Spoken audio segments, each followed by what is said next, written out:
আসসালামু আলাইকুম। আজকের ভিডিওটা একটু অন্যরকম হতে চলেছে, যার কারণ আজকে আমরা আমাদের গ্রামের বাসায় যেতে চলেছি। তো আমরা ফ্যামিলির সবাই, যত ছেলেগুলো আছে, ভাইগুলো আছে, আমরা সবাই চলে যাই চাচ্চুদের সঙ্গে গ্রামের বাসায় মুন্ডমালায়। তো আমরা মুন্ডমালাতে সিএনজি করে যাই। তো পরে হচ্ছে আশিক ভাইয়া আসে। আসসালামু আলাইকুম, রমজান করিম। এরপর আমরা তরমুজের দোকানে যাই। তো তরমুজগুলো দেখে অনেক ভালো লাগছিল, অনেক বড় বড় তরমুজ। তো আমরা তরমুজ কেনার উদ্দেশ্যে যাই। তো এখানে তরমুজ কিনতে যে ওরা খুব কনফিডেন্স সহকারে বলছিল যে না, লাল হবেই হবে। তো তারপরে আমরা তখন দাঁড়িয়ে দেখি। এ সাদা যে, সাদা যে, মধু মধু না না, এই যে মধু তো ওই এই ছেলে কালার দেখে হচ্ছে আরো তরমুজ বিক্রেতা তরমুজ কাটা শুরু করে। তো এরপরে 4-5টা তরমুজ কাটার পরে আমরা ওই একটা ভালো ছেলে তরমুজ পাই। তো এরপরে আজান দিয়ে দেয়। তো আজান দেওয়ার কারণে আমরা সঙ্গে সঙ্গে নামাজ পড়তে চলে যাই। তো আমরা সুন্দর মতো নামাজ শেষ করে কিছুক্ষণ গল্প করি, আড্ডা দিই। তো এরপরে আমরা ডিসাইড করি যে হচ্ছে একটু সামনে যেতে হবে। তো আমরা সব ভাইগুলা সামনে হাঁটায় শুরু করি। তারপরে তখন আমরা মাদ্রাসায় চলে যাই। তো মাদ্রাসায় এসে দেখি যে চাচ্চুরা আমাদের আগে চলে এসছে। তো চাচ্চুরা যত বাজার করে নিয়ে এসেছিল সব কিছু মাদ্রাসায় এখানে রাখছিল। তো তারপরে তখন আমরা একটা ফাঁকা জায়গা দেখে সব ভাইগুলা বসে যাই গোল করে। তো এরপরে আমরা হচ্ছে কিছুক্ষণ গল্প করছিলাম। তো গল্পর মাঝে এক পর্যায়ে দেখি যে হচ্ছে বড় আব্বু চাচ্চুরা অনেক ব্যস্ত হয়ে পড়েছিল, আসলে লিস্টের জন্য অনেক কিছু কম ছিল। তো পরবর্তীতে সেগুলো আবারও আনা হয়। তো এর মাঝে আমরা গল্প করছিলাম। গল্পের এক মাঝে সেন্ট পাওয়া যায়, আসলে এটা গরুর মাংসের সেন্ট ছিল। তো এইদিকে দেখি যে আমরা গরুর মাংসটা চাপিয়ে দিয়েছি সিদ্ধ করার জন্যে।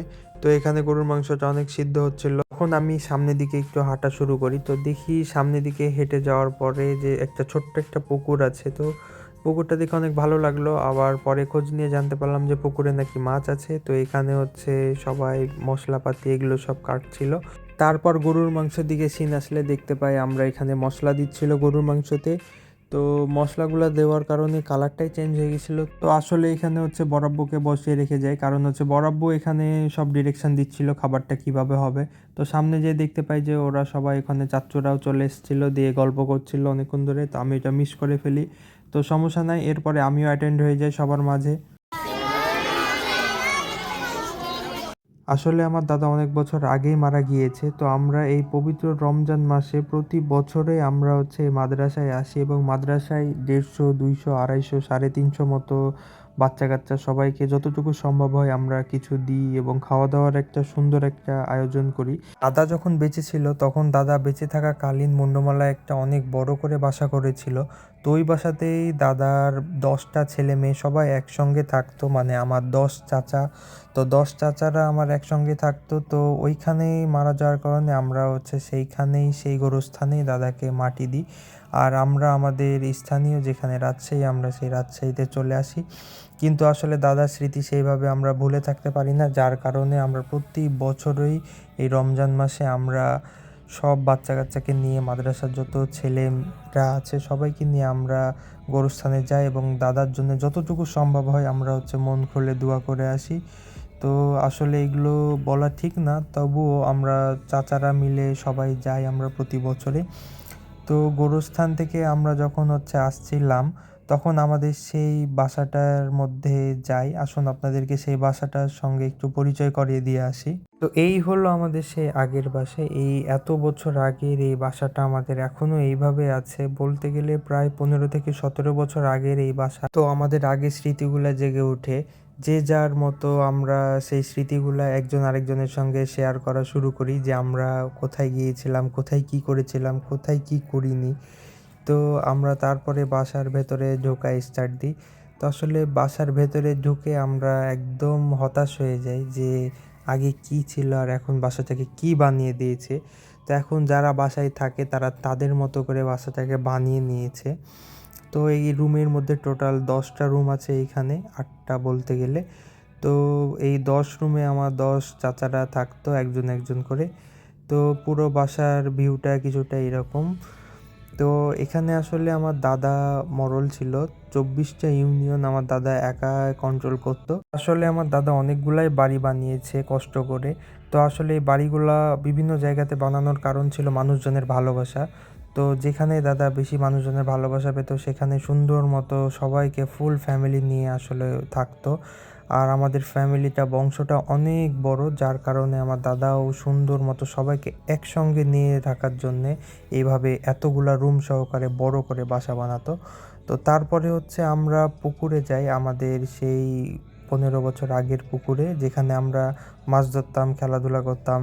তো এই পুকুরে যেও আমাদের অনেক স্মৃতি জেগে ওঠে। তো আমরা এগুলোই শেয়ার করছিলাম যে কোথায় কিভাবে পড়ে গেছিলাম, কিভাবে মাছ ধরতাম, কি করতাম না করতাম। তো এরপরে আশিক ভাইয়া তার ছোটবেলার স্কুলে যাওয়ার জন্য জেদ ধরে, এরপর আমরা যাই। আশিক ভাই, হ্যাঁ, আপনার এই আগের আপনার এই স্মৃতিগুলাতে আপনার কেমন মনে হচ্ছে বলেন?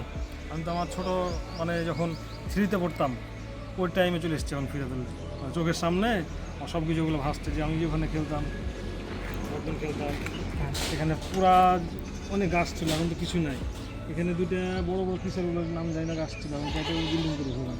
ওগুলো নিয়ে আমরা ওই যে জোট বিয়ে খেলতাম বসে বসে। ওই যে ওখানে মন্দির ছিল একটা, আমাকে ভয় দেখাতো যে ওই মন্দিরে যাস না, ওখানে ওই যে দুইটা করা আছে চিহ্ন দেওয়া আছে না, হ্যাঁ হ্যাঁ হ্যাঁ হ্যাঁ। ওই দুটাতে পা লাগলে বলতে হবে যে এখানে সালাম করে মাথা ঠেকে না, তো রাত্রে যে মা পা হাড় মটকা এই করবে। আগের জীবনটা অনেক সুন্দর ছিল রে। এই যে এটা প্রথমবার আমার ঘর, পরে দ্বিতীয় ওইটা ঘর, তারপর ওইটা মানে ওই যে বাড়তে বাড়তে উঠেছেন 1 2 3 4 5 এভাবে। প্রথমে 1, এখন তো প্লে নার্সারি আছে। তারপর প্রথমে 1, তারপর 2, তারপর 3, 4, 5 এভাবে করেছি। আর আগে রুম ছিল না, 3টা রুম, তো সকালে 8টা থেকে 12টা পর্যন্ত 1 2 ক্লাস হয়ে যেত, পরে ছুটি হয়ে যেত, পরে 12টার পর থেকে 3 4 5 এর ক্লাস হতো।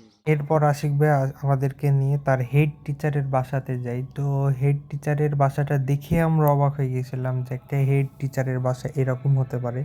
তো হেড টিচারটা অনেক অসুস্থ ছিল, মানে অনেকটাই অসুস্থ। তো যার কারণে আমরা দেখতে যাই, খোঁজ খবর নিয়ে তার বাসা খুঁজে পাই। তো আশিক ভাইয়া ভেতরে ঢুকে আমরা বাইরেই দাঁড়িয়ে থাকি। তো আশিক ভাইয়াকে দেখে ফার্স্টে চিনতে পারছিল না, পরে আশিক ভাইয়া পরিচয় দেয়। আশিক, আমি আশিক ইধারি, এখানে আপনার সাথে তো এরপরে হচ্ছে আশিক ভাইয়াকে চিনতে পারে হেড টিচারে। তো আমরা তারপরে বাসা থেকে বের হয়ে যাই। তো বাইরে থেকে হেড টিচারের বাসাটা ছিল মাটির সম্পূর্ণটাই এইরকম কিছুটা। তো আশিক ভাই, আমি আপনাকে একটা কথা বলবো, দেখেন, হ্যাঁ, এই হেডমাস্টার, হেড টিচার একটা স্কুলের, একটা কলেজের হেড টিচার শহরে যদি এতক্ষণ হতো, তাহলে আর কয়টা বাড়ি থাকতো? বাড়ি কয়টা থাকতো? জিনিসটা তোরে বলি, এবার দেখেন, এই এই এত হেড টিচার, এই প্রতিষ্ঠানের মালিকে এই কিন্তু এগুলো সব কিছু কমপ্লিট করেছে দিয়ে, তখন ওই এখন 9 নিজে, বছর বিনা বেতনে কাজ চাকরি করেছে। হ্যাঁ, ওই এখন কিন্তু নিজেই খেতে পারে না। কিন্তু এখন হচ্ছে ওর সচ্ছল না, কিন্তু ওই এমন ভাবে এটা করে দিয়ে গেছে এটা যে হচ্ছে বাকি সবাই কিন্তু ঠিকঠাক মতো ঘুরছে ফিরছে চলছে। তাহলে ভালো। ওই আমরা যখন ই করেছিলাম, আমাদের আগে 9 বছর ক্লাস করেছে, কিছু টাকা পায়নি এমনিতেই। তখন মানে উপরে যে পলিথিন আছে না, পলিথিনটা ঘর করে ই করেছিল। পরে এই বিল্ডিংটা করলো, এই বিল্ডিংটা করার পরে ওর বেতন এলো 500 টাকা করে মাসে, আর 2 মণ ধান, যেটা মনে বলে। পরবর্তীতে ওইটা দিয়ে চলতে চলতে চলতে চলতে রিটায়ার্ড হয়ে গেলো। এই বিল্ডিংটা করার পরে, এই বিল্ডিংটা কিছু পরে রিটায়ার্ড করলে, রিটায়ার্ড করার পরে এখন তো তাহলে ওর নিজের ছেলেপেলেরা দেখতে পারে না, ই করে না, ট্রেন দিয়ে করে। আমার যতটুকু হলো আমি দিলাম ওকে, আমার যতটুকু সমর্থ হলো, আমি স্টুডেন্ট। তারপরে ওই হেভি রাগী মানুষ ছিল, এখান থেকে যদি এই গেটটা আসতো, আসলেই তাহলে চুপচাপ 3টা ক্লাস। যাই হোক, তাহলে এখন দেখেন, ওর এখন ওর ওর বাড়ি কিছুই নাই, ওই খেতে পায় না, কিছুই নাই, ওই খেতে পাচ্ছে না, আর ওর ওর ছেলে বাসা দিয়ে এখন ছেলে ওই ভাত দিলে একবেলা খাইতে পারলে পাইলো, না না পেলো। আর ওই ছেলেরাকে ওই মানুষ করেছে সব এই টিচারই করে। তারপরে আমরা সব স্মৃতিগুলা জানার পরে, সব স্মৃতিগুলো আবারও ফিরে পাওয়ার পরে আমরা এক গাড়িতে 4 জন মাদ্রাসার দিকে রওনা দিই। তো মাদ্রাসার দিকে যাওয়ার পরে দেখি যে চাচ্চুরা সবাই বসেছিল। তো এইখানে হচ্ছে আমাদের বিরিয়ানি রান্না প্রায় হয়ে গেছিলো। তো বিরিয়ানি রান্না হয়ে যাওয়ার পরে আমরা সব প্যাকেট করা দেখছিলাম দাঁড়িয়ে থেকে। আসলে বাবুজি প্যাকেট করছিল যে সবার বাসা বাসা দেওয়ার জন্যে, আর বাকি সবাই খাওয়ার জন্য মাদ্রাসায় যতজন আছে। তো তারপরে প্যাকেটগুলো আমরা নিয়ে যাই মাদ্রাসার দিকে। আসলে রান্না রুমটা ছিল মাদ্রাসা থেকে অনেক দূরে, তো ওইখান থেকে আমরা মাদ্রাসায় সব কালেক্ট করছিলাম। তো এরপরে মাদ্রাসার যত ছাত্ররা ছিল সবাই সিরিয়ালে দাঁড়িয়ে যায়। ইফতারের যেহেতু আর বেশি সময় ছিল না, তো সবাই এখন ইফতারের মুহূর্তে খাবার জন্য রেডি হয়। তো তারপরে হচ্ছে আমরাও সাহায্য করছিলাম, এইখানে সবাইকে খাবার দিচ্ছিলাম। এরপরে বড় আব্বু সবাইকে বিরিয়ানি দিচ্ছিল। তারপরে যে যার মতো জায়গাতে এক সিরিয়ালভাবে বসে যায়। তো আস্তে আস্তে সংখ্যা বাড়ছিল। তো সবাই ঠিকঠাক মতো পরিপূর্ণভাবে পাওয়ার পরে আমরা আজানের অপেক্ষা করি এবং ইফতারটা শুরু করি। তো ইফতার করার পরে আমরা সবাই মাগরিবের নামাজ পড়ে নিই। তো মাগরিবের নামাজ পড়ে আমরা আমরা আবার বাজারের সাইডে চলে যাই। আসলে আমাদেরকে এই চাপাই, মুন্ডমালা, গোদাগাড়ি, তানোর, কাকন এইদিকে প্রায় সব লোকই চেনে একমাত্র আমার দাদার জন্যে, কারণ আমার দাদা যা যা করে রেখে গেছিলো, যা যা করে রেখেছে এখন পর্যন্ত, তার কারণে আমাদেরকে সবাই চিনে। তো আমরা এই সব ভালোবাসা পেয়ে অনেক খুশি মানুষজনের কাছে। তারপরে আমরা আস্তে সুস্তে বাসায় চলে যাই। محمد أتيت بالسلام